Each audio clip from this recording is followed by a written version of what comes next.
Voters in Palm Beach and surrounding counties will soon choose from among 25 candidates to fill 10 school board seats. 4 seats are up for grabs in Palm Beach County alone, and the Education Partnership has adopted a new process designed to motivate voters and get them out to the polls. Eyewitness News reporter William Jiles explains that in part 1 of his series, An Educated Choice. Short vowel sound of A. That is what these school children are in a strange dilemma. Farmer has a... They are the future of Palm Beach County, but their future is being shaped by a group some people believe is ineffective. Every time you turn around in any conversation in the county, anywhere, whether it's with teachers or with parents or whatever, the subject came forward of when's the school board going to get their act together? When are they going to start working together for the good, the common good of the county? The perception, whether right or wrong out there, is that they're not. Education Partnership is taking a bold initiative toward education reform. The group wants to empower voters and stimulate the broadest level of participation in the upcoming school board election. And at the same time, try to ensure that that participation occurs at a fairly high level of sophistication, at a level of sophistication that's commensurate with the level of responsibility which school board members must bear. Education Partnership brought together 25 different organizations, all with a strong interest in education. This diverse group compiled a list of criteria it believes are necessary to be an effective school board member.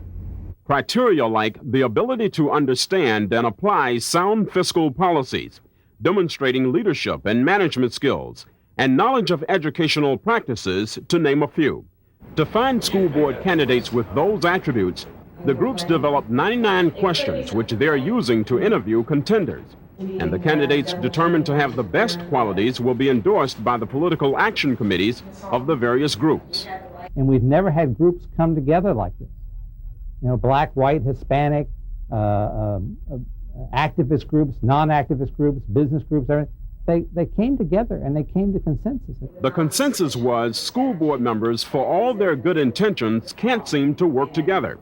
Board meetings have erupted into heated battles that often had little or nothing to do with education. And one of the things that came out is that why can't the school board do what they have to do? Why can't they make the tough decisions and move out of this and move forward? Among the concerns are mismanagement of school construction funds that worsen classroom overcrowding, lawsuits filed by school staff, and persistent conflicts with the superintendent and among each other. Some believe this new process adopted by Education Partnership is the key to fixing those problems. This whole process of getting groups together who can develop a systematic set of criteria should be helpful to the whole community. We're real lucky. The process is new but not unproven. In our next report, we'll take you to the city of New Orleans, where Education Partnership got the idea for developing school board qualifications, and show you how it's working in the Big Easy. William Jiles, TV 12 Eyewitness News. So you want to build a better school board, one that doesn't fight, one that's more productive. But can you pick better members than the ones we have now? New Orleans figured it out. They seem to be working together in that they've set up committees to take care of certain things. And they have been very supportive of the new superintendent. TV 12 takes you to New Orleans for a look at what some say is the perfect way to choose a school board. Don't miss An Educated Choice, tonight at 11 on TV 12 Eyewitness News. Education Partnership of Palm Beach County is taking steps toward education reform, bringing together 25 organizations that develop criteria for more effective school board members. That's right, and tonight, in the second part of his two-part series, An Educated Choice, William Jiles takes us to a city where the process is already at work. The city of New Orleans bears the nickname the Big Easy.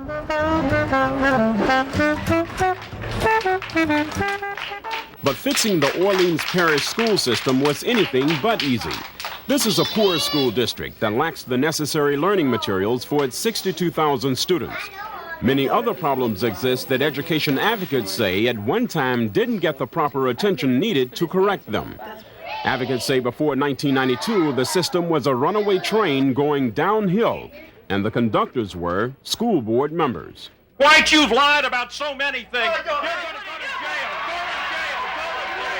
The televised school board meetings were a joke. I mean, there were physical moves to assault one another.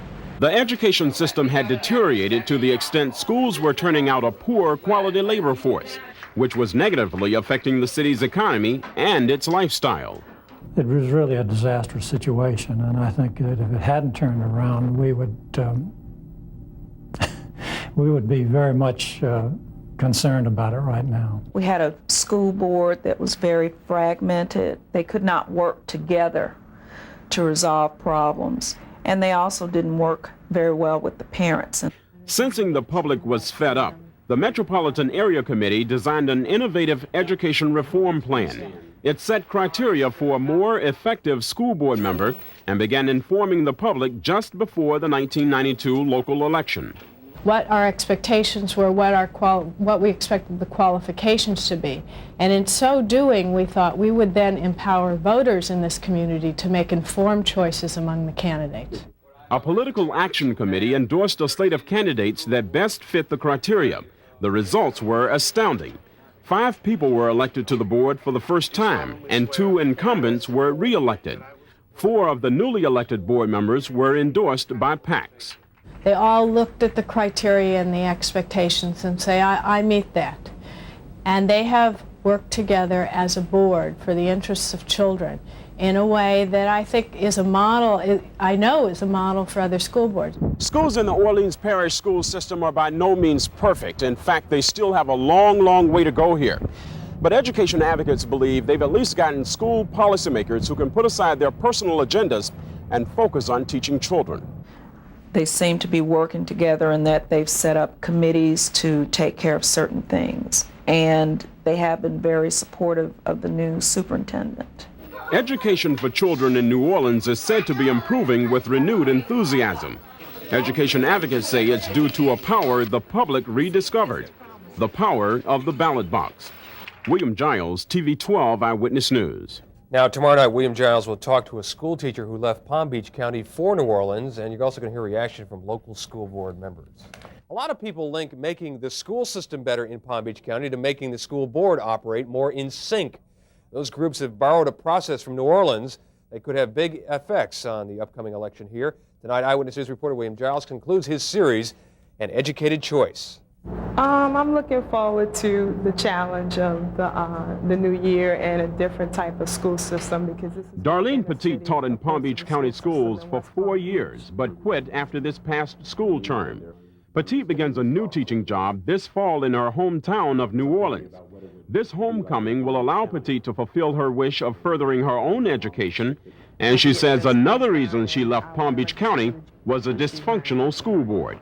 It just felt like, wait, they're supposed to be here, for the students and for the educators, and it seemed like they were fighting amongst themselves, about foolishness, and it just didn't make sense to me. Petit is coming into a school district that has a long history of the same kinds of problems, but education advocates here say through their efforts, that situation no longer exists. After years of a dysfunctional school board, voters in New Orleans spoke out in a very bold voice. Prior to the last election, they adopted a slogan called Erase the Board. And school districts in other parts of the country have taken notice, including Palm Beach County. Under the leadership of Education Partnership, 25 organizations have borrowed New Orleans' process of developing criteria for a more effective school board member. And those groups are using those qualifications to determine which candidate their political action committees will endorse in the upcoming election. Based on the feelings of some of the groups who are in that room and their representatives are there today, I think there's some members of the school board that should be concerned. The 3 incumbents running for re-election say they welcome the process, but take exception to the notion that the school board has been ineffective. As I've said to some of them, they need to go look in the mirror, because in the past, and I've lived in the county for 35 years, a lot of people have run for the school board by saying, I love children, and gotten elected. And I said to them in an interview today, and also at Directions 94, that that's wonderful for a start, but there has to be more than that in the way of somebody being qualified to serve on the board. I don't think that this community would want to have a rubber-stamped school board. If this school board was a rubber-stamped school board, then no one would suffer but the taxpayers and parents and children. I think that the board has genuinely worked very hard at being the cooperative end, and that changing boards is not always the answer to the problem. Education Partnership spokesman Bob Carroll disagrees. And there's no doubt in my mind that everybody that is on the school board today is working very hard and very dedicated to what they're trying to do. But the point is, in the perception of the public, the general public, they do not see that. So in that regard, it's time for a change. Ultimately, it will be the voters who decide whether it's time to change this board. Education Partnership wants to make sure voters make an educated choice rather than the usual educated guess. William Jiles, TV 12 Eyewitness News.